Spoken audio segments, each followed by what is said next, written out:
d'ouverture à Dakar au Sénégal du Forum international sur la paix et la sécurité en Afrique. Le président de la République, Ibrahim Boubacar Keïta, qui participe à rencontrer en marge des travaux le chef de l'État sénégalais et le ministre français de la Défense pour échanger sur la mutualisation des efforts pour la stabilisation de la bande sahélo-saharienne.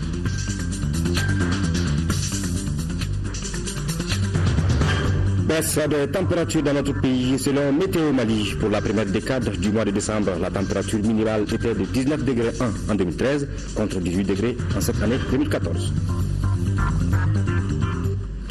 Mesdames, Messieurs, merci de rester sur le programme de l'ORTM. Bonsoir et bienvenue au journal.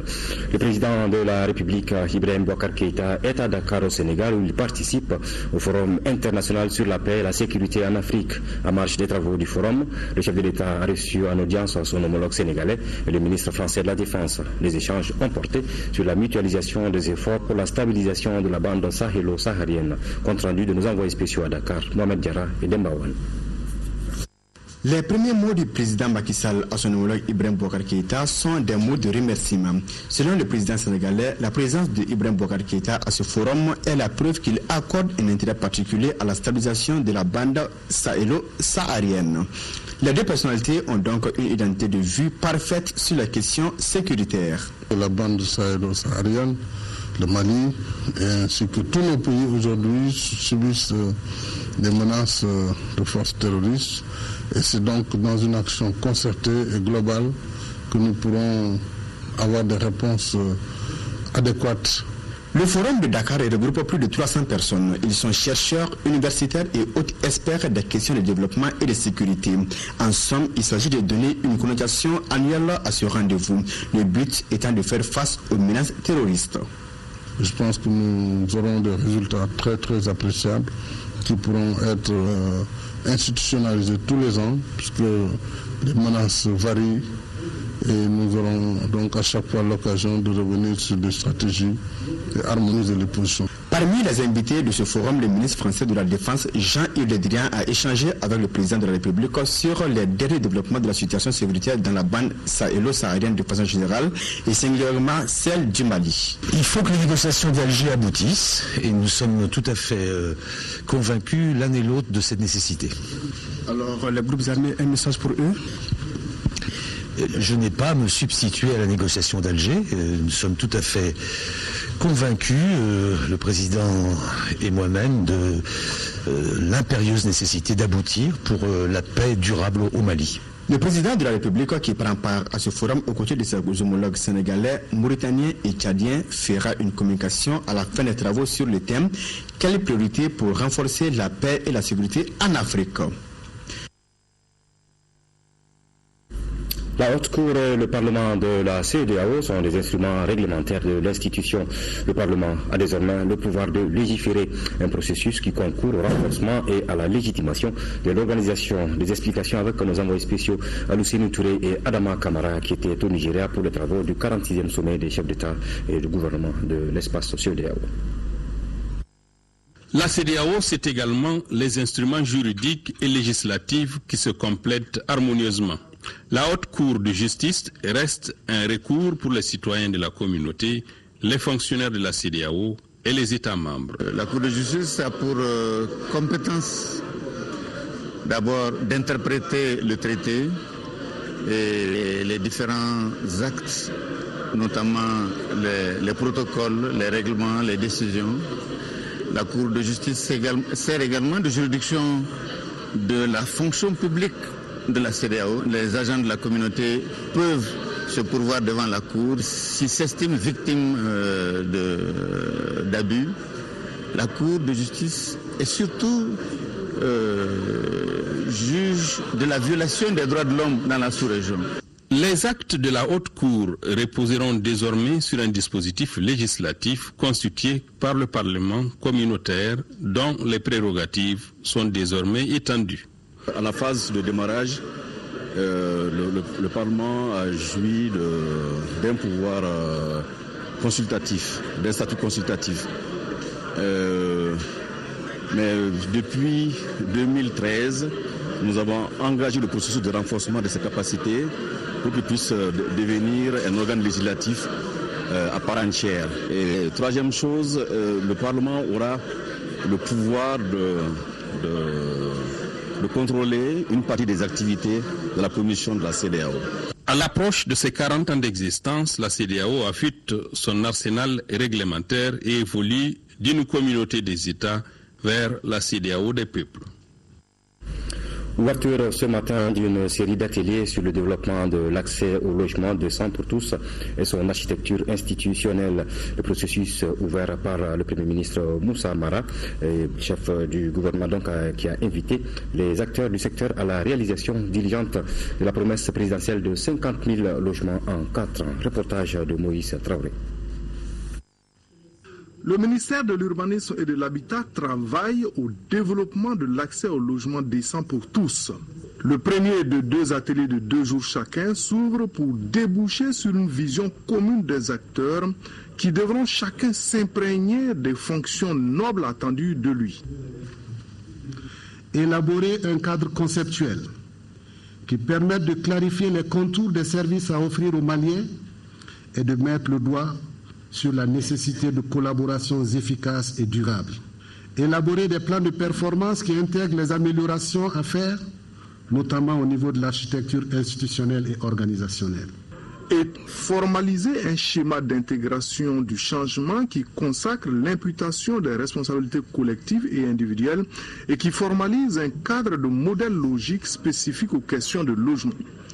Les participants sont une 50aine de représentants de services techniques, d'ordre professionnel, de fonds de garantie, de collectivités territoriales et bien sûr de promoteurs immobiliers et de coopératives d'habitat. Nous avons la pratique de réaliser quelques centaines de logements chaque année en moyenne. Pour qu'on puisse réaliser 50 000 en 4 ans, il va falloir faire une moyenne de 12 500 logements par an. Donc il va falloir multiplier par plus de 10 notre rythme. Comprenez bien la taille de l'enjeu. Mais c'est un enjeu, le ministre me le disait tout à l'heure, qui n'est pas au-delà de nos capacités. Dans cette salle, il y a suffisamment d'intelligence, suffisamment d'engagement, suffisamment de patriotisme pour que tous ensemble, main dans la main, chacun dans le rôle qui est le sien, que nous puissions atteindre les objectifs que le président de la République nous a assignés.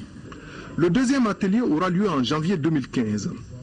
Un processus qui s'inscrit dans le cadre de l'élaboration finale d'une étude sur l'accès au logement décent pour tous au Mali depuis 1960.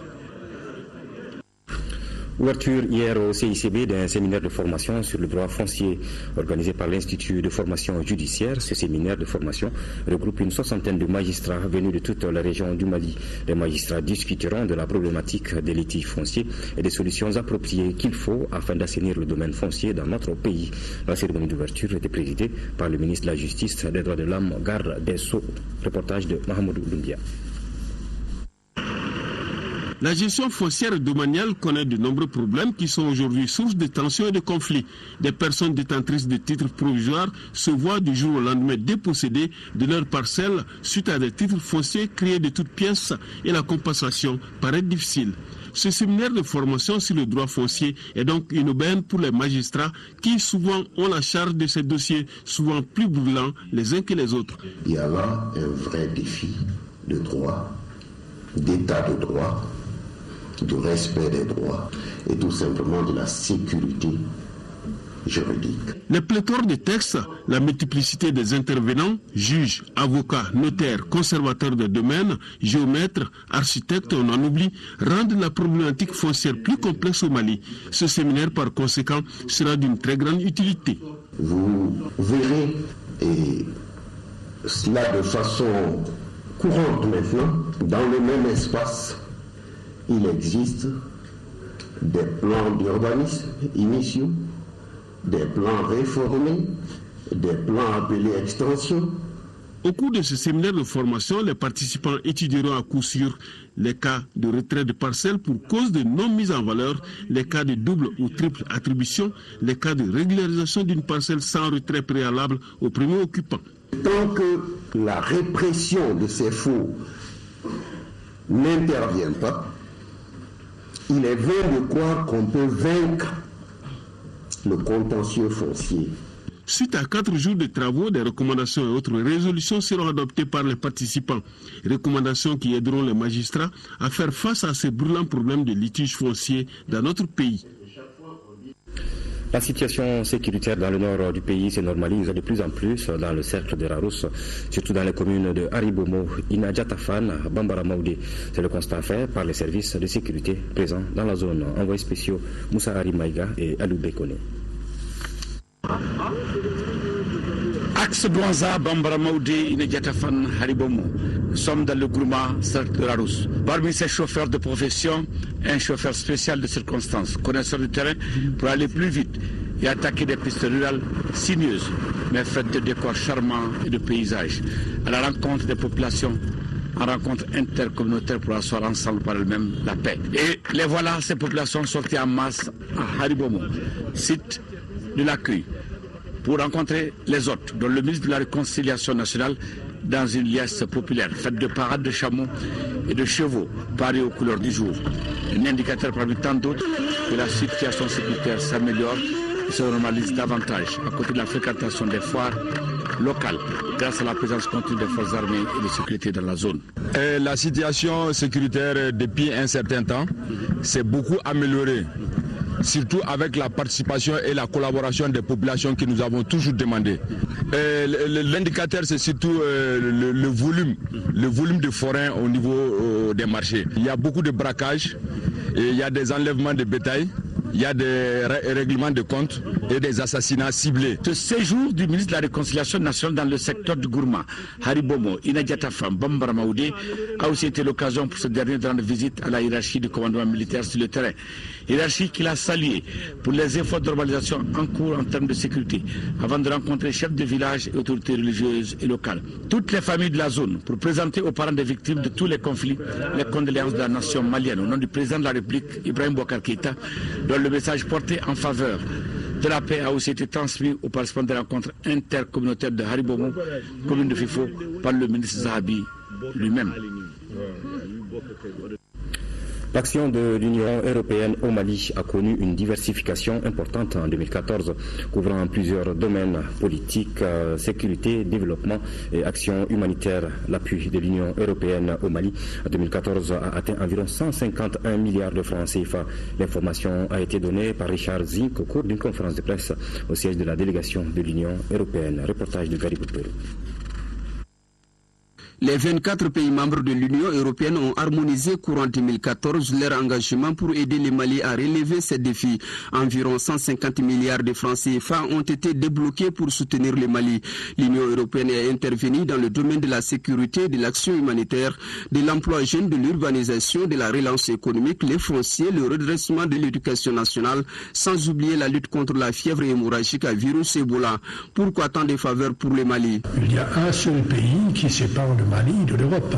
Donc tout ce qui se passe au Mali a des conséquences aussi chez nous. Nous, on souhaite un Mali stable, un Mali prospère. L'Union européenne compte poursuivre les efforts dans le domaine de l'action humanitaire, de la politique, de la sécurité et de la coopération. Sur ce dernier point, par exemple, l'Union européenne va signer pour les 5 prochaines années un accord avec le gouvernement du Mali d'un montant de 407 milliards de francs CFA dans le cadre du programme du 11e FED. À ça, il faut ajouter le volet humanitaire. Mais le volet humanitaire, on n'a pas un programme multi-annuel parce que ça se décide de chaque année. Ça dépend de la pluviométrie, ça dépend est-ce qu'il y a des grandes catastrophes ou pas. Donc ça, on ne sait pas. L'Union européenne est co-signataire de l'accord de Ouagadougou. Elle est aussi membre de la médiation internationale des pourparlers d'Alger.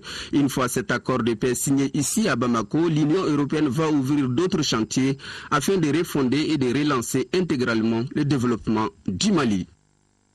Actualité internationale, un commando taliban lourdement armé a attaqué ce mardi une école pour enfants de militaires à Peshawar, dans le nord-ouest du Pakistan.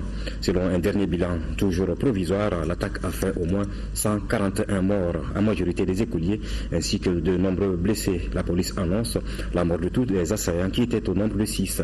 C'est la pire catastrophe de l'histoire du Pakistan. L'armée pakistanaise annonce avoir repris le contrôle de la situation à Peshawar. L'assaut a duré près de 7 heures et puis cette attaque a été revendiquée par le mouvement des talibans du Pakistan, TTP, principal groupe rebelle islamiste du pays. Drame donc dans ce pays avec près de 141 morts, essentiellement des écoliers. Retour chez nous avec le président de l'Assemblée nationale qui a reçu en audience ce matin successivement les ambassadeurs de la République populaire de Chine et de Cuba au Mali. Quelques jours après la présentation de leur lettre de créance, il est venu rendre une visite de courtoisie au président de l'institution et expliquer les voies des nouvelles coopérations. Ibrahima Tchokari. Première personnalité reçue, son Excellence Madame Liu Ying, ambassadeur de la République populaire de Chine au Mali. Nouvellement arrivée, Madame Liu Ying est venue renouveler les amitiés de son pays avec le Mali et dynamiser les rapports de coopération. Depuis l'établissement des relations diplomatiques entre les deux pays, les relations d'amitié et de coopération traditionnelles ont connu un développement sain et régulier, marqué par de fréquents échanges de haut niveau, une confiance politique mutuelle et une coopération pragmatique, fructueuse, y compris, bien sûr, la coopération entre les institutions législatives. Seconde personnalité reçue, son Excellence M. Carlos Guterres Corrales, nouvel ambassadeur de la République de Cuba au Mali. M. Carlos Guterres Corrales est venu rendre une visite de courtoisie au président de l'Assemblée nationale et renforcer les relations de coopération exemplaires, notamment en matière de santé. Avec le président de l'Assemblée nationale, nous avons parlé des relations entre Cuba et Mali. Ce sont des relations historiques et que nous sommes dans la disposition de renforcer les liens entre les deux peuples. Ce que les parlementaires maliens et les parlementaires cubains ont fait jusqu'à aujourd'hui, c'était le bon chemin pour développer un peu plus les relations. L'ambassadeur du Mali aux États-Unis a rendu une visite de courtoisie au président de la Cour suprême du Mali. Les échanges ont porté sur les directives de la Cour suprême. Le président de cette haute juridiction a prodigué des conseils et fait des bénédictions au nouveau diplomate malien qui entend mettre son expérience au profit du secteur judiciaire essentiel, particulièrement la Cour suprême. Voilà l'ambassadeur du Mali aux États-Unis donc qui a une visite de courtoisie au président de la Cour suprême du Mali.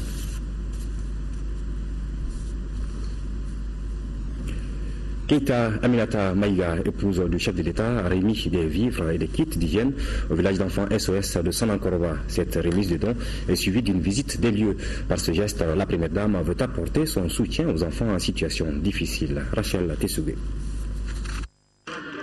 C'est avec joie que les tout-petits du village d'enfants SOS de Sanankoroba ont accueilli l'épouse du chef de l'État. Madame Keita Aminata Maïga est venue apporter son soutien aux enfants en leur offrant des denrées alimentaires et des kits d'hygiène. L'adage dit, la façon de donner vaut mieux que ce qu'on donne. Ce n'est pas la quantité de ces dons, non moins la valeur. Mais le plus important pour nous, c'est le moment et le lieu.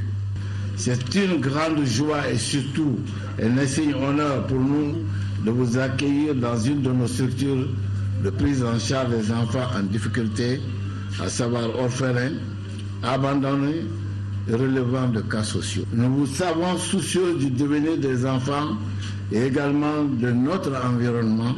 L'épouse du chef de l'État a tenu à visiter le village qui comprend 15 concessions familiales, 5 logements du personnel, un bâtiment administratif, une infirmerie, un jardin d'enfants, des infrastructures sportives, une école et un jardin potager.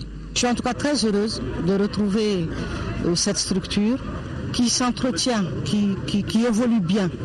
Nous avons visité les locaux, c'est propre, c'est bien entretenu. On sent l'engagement et du directeur père, des mères, des tantes et des enfants, parce que les enfants participent justement à l'entretien de cette famille. Et c'est ça la tradition. Et c'est ça qu'il faut faire revivre.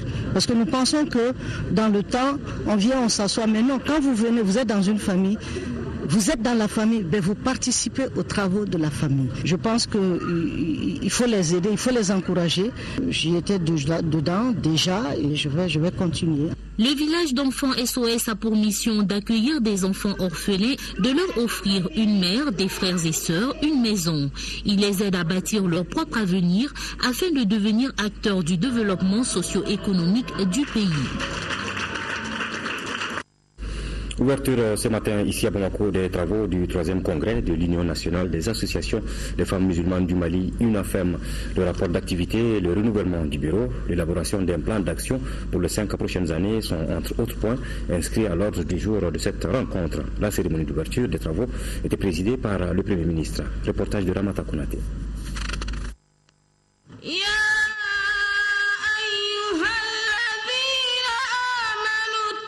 C'est par cette note de lecture du Saint-Coran que s'ouvrent les travaux du 3e congrès de l'Union nationale des associations des femmes musulmanes du Mali, UNAFEM. Près de 200 groupements de femmes venues de Bamako et de toutes les régions du pays ont répondu présents à ce rendez-vous.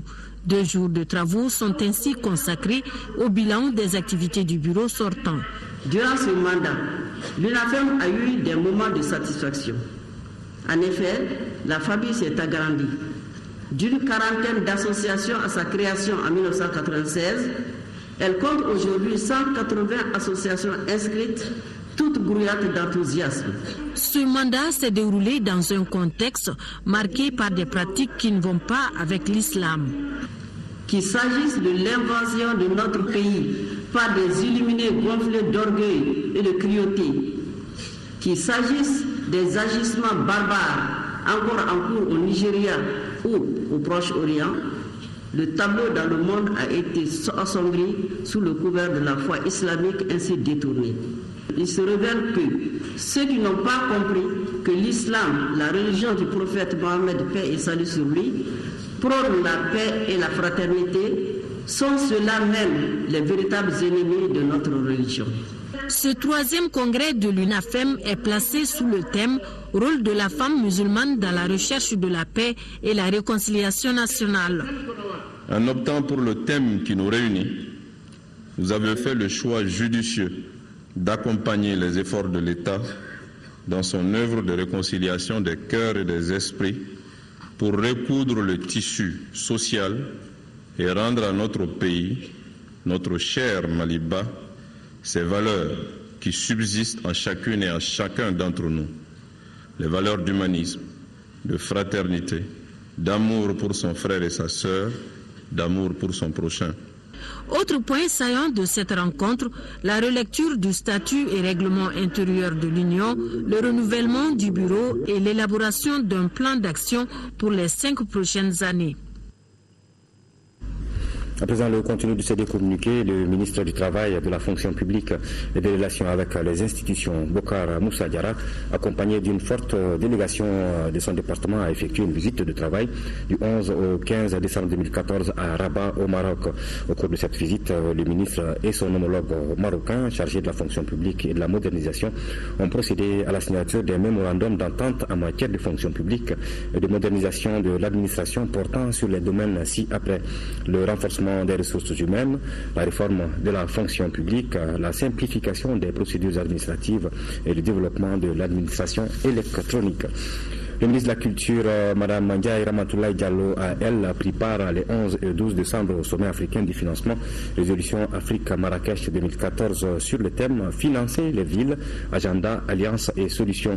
Cet événement, qui était placé sous le haut patronage de Sa Majesté le roi Mohamed VI, a enregistré la participation de plus de 60 villes africaines et accueilli près de 600 participants avec comme invité d'honneur Tombouctou. Le sommet avait pour ambition de créer et saisir les opportunités d'aujourd'hui pour financer les villes de demain. Cette année, je vous le disais dans le titre, le froid sera plus intense au Mali comparativement à l'année dernière selon les prévisions de Météo Mali. Pour la première décade du mois de décembre, la température minimale était de 19 degrés 1 en 2013 contre 18 degrés cette année. À partir de mi-janvier jusqu'en fin février, le pic sera connu et il est conseillé aux mères de ne pas laver les enfants en cas de grippe persistante. Écoutons les explications de notre reporter Lamine Keita. Depuis le 10 décembre, les Maliens ont constaté l'arrivée du froid. Malgré son installation tardive, cette année, il sera plus intense selon Météo Mali. Le phénomène que nous vivons aujourd'hui est dû à l'oscillation antarctique qui, dans son mouvement, a deux composantes, une phase négative et une phase positive. Lorsqu'elle est rentrée dans sa phase négative, pendant cette phase-là, il y aura une descente de gouttes froides dans les pays tempérés, appelés les pays européens. Cette descente de gouttes froides va continuer jusqu'en nous, dans nos zones. La dépression a tardé à s'installer dans nos zones, ce qui fait que maintenant, vous avez dû remarquer, le froid a commencé à partir du 10 décembre. Face aux désagréments que le froid cause, les médecins donnent quelques conseils. Maintenant, on rencontre qu'il y a plus des infections sur l'arbre oral, c'est-à-dire que le rhume, les bronchites. À chaque consultation, chez les enfants, c'est de les protéger correctement, de ne pas, surtout les moins de 1 an, 2 ans, de ne pas les laver tous les jours, se limiter seulement au nettoyage, c'est qu'on dit, surtout, et puis protéger les enfants. Selon Météo Mali, le moment le plus dur sera observé à partir du 15 janvier jusqu'au 25 février 2015.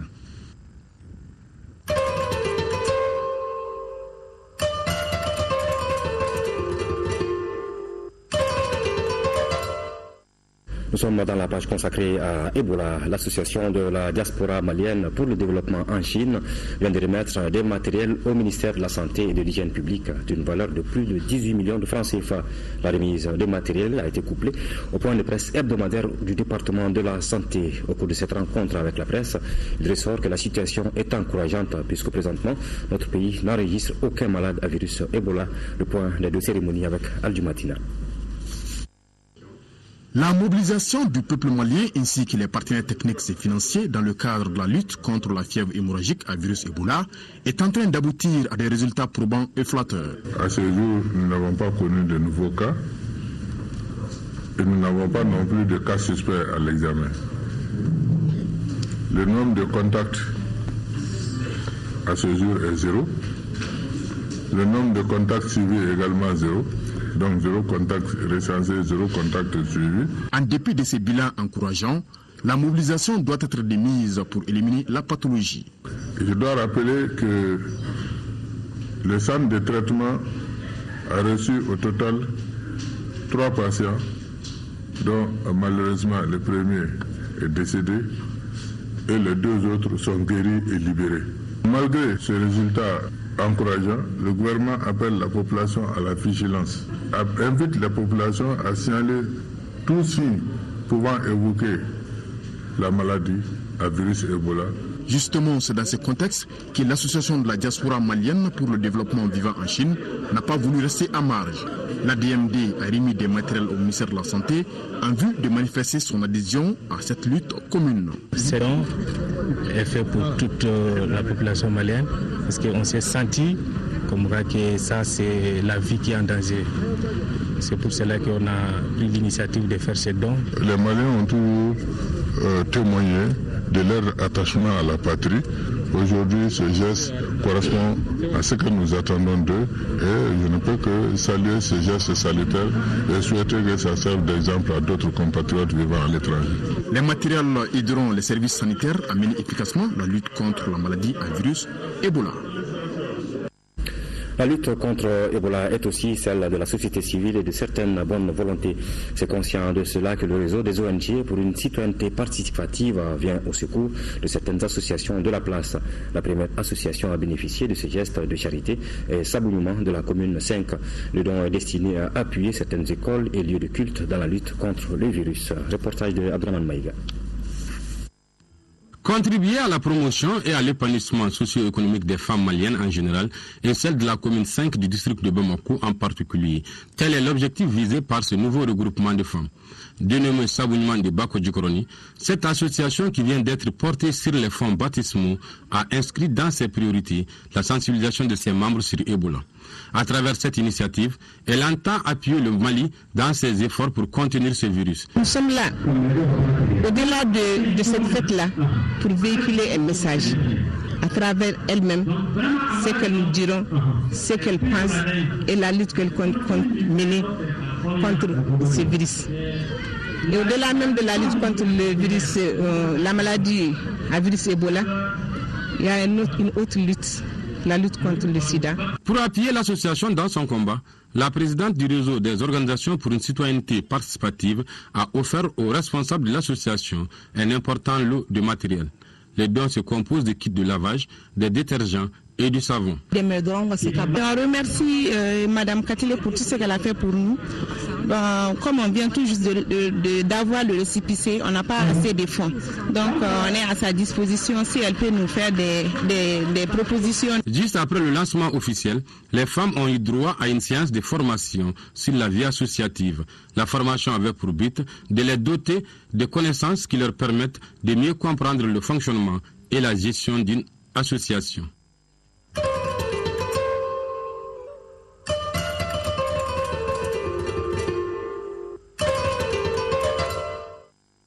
Un autre communiqué dans ce journal, le ministère de la Femme, de l'Enfant et de la Famille et ses partenaires sont en conclave pendant 5 jours à Koulikoro dans le cadre de l'élaboration du nouveau code de protection de l'enfant.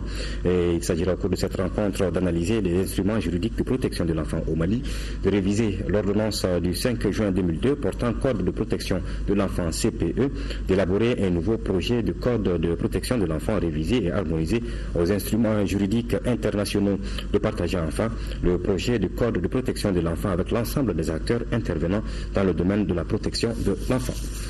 Les acteurs de la filière coton sont en conclave depuis ce matin à Bamako pour faire le bilan commercial de la campagne 2013-2014 et celle en cours en zone CMDT. La campagne agricole 2013-2014 a démarré avec beaucoup de difficultés dues à l'installation tardive des pluies et malgré ce retard, la filière coton a pu produire plus de 441 000 tonnes d'or blanc, soit une réussite de 89%. Toda Sidiki Diarra. À la campagne malienne de développement des textiles CMDT, la campagne 2013-2014 a été caractérisée par le retour de la confiance entre les différents acteurs de la filière coton. Tout le coton pris au 30 avril soit payé entièrement pour que les paysans soient dans les conditions psychologiques et matérielles idoines pour amorcer la nouvelle campagne 14-15. Il y a eu 5 francs de ristourne par kilo aux paysans, tout ceci pour améliorer leurs conditions, mais aussi pour les encourager à amorcer la campagne. La même année, la campagne agricole a connu un démarrage très difficile, mais l'objectif que s'était fixé la CMDT a été atteint à 89%. La nouvelle campagne 2014-2015 constitue un moment particulier pour les producteurs de l'or blanc et pour cause, le cours mondial de coton est à la baisse. Les paysans doivent changer de stratégie, il s'agit d'améliorer les rendements à l'hectare. Si sur la même surface, vous produisez 2 fois ou 3 fois plus, forcément, le coût de production est amoindri et donc vous avez peu de chances de perdre à la vente. Aujourd'hui, en zone CMDT, certains cotonculteurs abandonnent le coton au profit d'autres cultures ou de leur paillage. Au moment de culture, il faut fermer les hors-paillages. Personne ne peut faire ça sans l'État. Et c'est le bon moment de cultiver le coton. Le problème du coton était à un moment donné, et c'était le paiement du coton. Et aujourd'hui, tous ces problèmes-là sont réglés. Avec 98,60% de réalisation, le plan de campagne coton n'a pas été atteint cette année dans l'ensemble du pays. Par rapport aux productions céréalières, l'impact des perturbations n'a pas été ressenti. En 4e région, le ministre de l'Industrie et de la Promotion des investissements en tournée dans la région a visité quelques unités industrielles, notamment les unités sucrières et les installations du moulin moderne du Mali. Dans ces unités, le ministre Moustapha Ben Barka a partagé avec les travailleurs et les responsables les ambitions du département, mais surtout a pris bonne note des préoccupations majeures. Reportage de Kandesila. Le complexe sucrier du Kala supérieur a constitué la première étape de la visite du ministre de l'Industrie et de la Promotion des investissements. À Siribala et à Dougabougou, le ministre Moustapha Ben Barka a visité les installations des usines et procédé au lancement de la campagne sucrière. Pour cette campagne 2014-2015, la production attendue est de 33 775 tonnes, soit moins de 25% de la consommation nationale. Autre unité visitée par le ministre et sa délégation est la nouvelle unité sucrière Nsoukala avec une capacité théorique de production de plus de 100 000 tonnes. Cette année, nous avons comme prévision la production de 24 000 tonnes de sucre et 3 millions de litres d'alcool.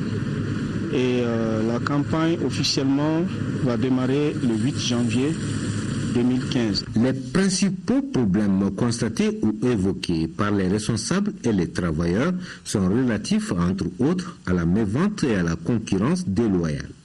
Tout en prenant bonne note de ces préoccupations, le ministre a partagé avec ses acteurs les ambitions du département. Dans la zone dans laquelle nous sommes, la zone de sécurité dans laquelle nous sommes, nous ne nous limiterons pas simplement à ces usines de sucre. Il y a d'autres types d'usines, d'autres types de produits que nous allons également faire. C'est un grand programme, un grand projet que nous avons de développer des agropoles dans cette zone-là. Donc ce n'est pas parce qu'on a eu de la mévente cette année que toutes nos ambitions vont tomber à l'eau. Au contraire, je pense qu'on s'est assis pour essayer de trouver les solutions idoines pour remédier à ces problèmes conjoncturels-là et nous lancer dans les nouveaux programmes de développement d'usines, de transformation de tomates et d'autres types de produits que nous allons également lancer avec un partenaire chinois. À Ségou, enfin, le ministre Ben Barka a visité les installations du moulin moderne du Mali. L'unité industrielle inaugurée en 2009 est composée d'une mini-rizerie, une minoterie pour la production de farine, de blé, une usine d'aliments bétail et une unité de sucre, tomates et biscuits STB. Fin des travaux du 4e congrès ordinaire du Parti Solidarité Africaine pour la démocratie et l'indépendance SADI. Et c'est le Dr Oumar Mariko qui présidera désormais au destiné du parti en remplacement du professeur Cheikh Oumar Sissoko, appelé à d'autres fonctions hors du pays. Il dirigera, Oumar Mariko, un bureau de 19 membres. Le congrès qui a mis en place ce nouveau bureau s'est achevé dimanche dans la salle Lamissa Bengali de Sikasso, compte rendu de Sekou Konaté. Pendant 48 heures, les délégués du Parti Solidarité Africaine pour la démocratie et l'indépendance SADI ont procédé au toilettage des textes de base. Passé au PFN, la situation sociopolitique et sécuritaire du pays. Des débats houleux mais empreints de courtoisie ont abouti à des résolutions fortes. Invite le gouvernement malien à prendre des mesures courageuses pour restaurer la souveraineté et l'indépendance du Mali afin de permettre aux forces armées nationales de jouer leur rôle historique de défense de la patrie conformément à l'esprit du 20 janvier 1961. Exhorte les autorités maliennes à adopter une doctrine militaire fondée sur le concept d'une armée de développement. Les résolutions de la mise en œuvre et le suivi seront portées par un bureau de 19 membres présidé par le Dr Oumar Mariko, qui succède ainsi au professeur Cheikh Oumar Sissoko, appelé à d'autres fonctions hors du pays. Et le secrétariat général du parti sera assuré par le professeur Rokia Sanogo. La priorité, c'est l'organisation du parti. L'organisation, la structuration du parti pour en faire une véritable force de conquête du pouvoir et d'exercice du pouvoir. Nous avons drainé déjà une identité connue de tous les Maliens. Il nous faut maintenant donner la force nécessaire à cette identité. Des ambitions de la réalisation passera par l'implication de chaque militante et chaque militant. De redoubler d'efforts, d'accélérer la cadence d'organisation du parti, et d'apprendre beaucoup les textes du parti et de aussi faire en sorte que le parti s'implique dans toutes les luttes sociales. Le 4e congrès a rendu hommage au président sortant Cheikh Oumar Sissoko pour le travail immense abattu à la tête du parti et aussi au doyen Adama Kouyaté de Ségou et avait adressé un message au 4e congrès du parti SADI. En 5e région, la ville de Konna a abrité samedi le lancement des activités du projet Aide des églises danoises au Mali avec comme thème jeunesse et musique face aux armes légères de petit calibre. Le slogan fort du projet par la voix, non par les armes, doit sensibiliser les jeunes sur la prolifération des armes légères de petit calibre et les risques liés à la possession des armes à feu. L'activité inaugurale a porté sur un show musical sous forme de concours qui a regroupé du beau monde à la maison des jeunes de Konna. Reportage de Jules Sambou Sissoko. Par la voix, non par les armes, en clair, jeunesse et musique face aux armes légères de petit calibre, ALPC. C'est le cheval de bataille du projet Aide des églises danoises au Mali, DCA, initiateur de ce show musical juvénile à Konna. Ce projet de jeunesse vise essentiellement à atténuer les souffrances des populations affectées par la violence armée sous toutes ses formes. Il s'agit par ailleurs de mettre en œuvre une approche participative susceptibles de réduire, voire empêcher la violence par les armes de petit calibre. Comme leur slogan le dit, parlons-nous sans les armes, pour que les gens comprennent que la prévention des armes n'est pas une bonne chose. Et d'ailleurs, la commune de Konna en sait beaucoup. Le centre d'intérêt de cette activité est une préoccupation des autorités du Mali. Une arme égale une vie. Et comme en termes militaires, une balle égale une vie. Donc je pense que vous comprenez le danger pour que nous, notre pays, qui est un pays de paix, puisse redevenir ce pays dont vous rêvez, sans armes, et que nous pouvons parler par la voix et non pas par les armes. Cette activité musicale sous forme de compétition a enregistré la participation de 10 groupes de rappeurs de Konna devant un jury. Ils ont chanté la paix et les risques liés à la possession des armes à feu. À l'issue de la proclamation des résultats, c'est le groupe Ghetto Café de Konna qui s'est classé premier. Il fera un featuring avec la star du rap malien Talbi. Le projet s'engage également à produire un disque commun des groupes qui ont participé à cette belle initiative. Voilà, toutes nos excuses pour la qualité quelque peu défectueuse des images de cet élément. Le commissariat à la sécurité alimentaire au chevet des éleveurs de Salam dans le cercle de Tombouctou. Il vient en effet d'offrir 110 tonnes d'aliments bétail à 61 éleveurs. Ce don est le fruit d'un partenariat entre le gouvernement de la République du Mali et le Royaume des Pays-Bas. Dans le cercle de Tombouctou, l'exécution de cette opération est assurée par l'Association pour le développement du Nord Adenor. Reportage de Yaya Tandina. Par cette opération, le commissariat à la sécurité alimentaire et son partenaire les Pays-Bas apportent une assistance aux éleveurs de la commune de Salam, cercle de Tombouctou. 61 bénéficiaires sont concernés par ce don. Le don nous a donné 110 tonnes à raison de 1 tonne 800 par bénéficiaire.